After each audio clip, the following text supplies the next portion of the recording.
Den første video her handler om, hvordan I skal lave jeres egen blog.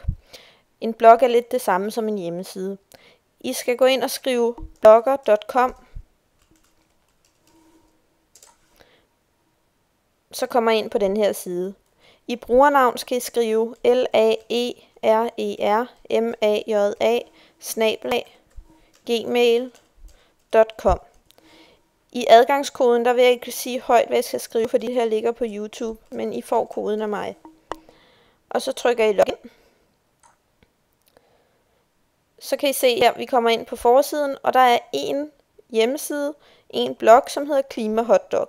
Når man skal finde den på nettet, så skal man finde klimahotdog.blogspot. Når vi trykker View blog, så betyder det se blog, så kommer vi ind og se bloggen. Og den ser sådan her ud.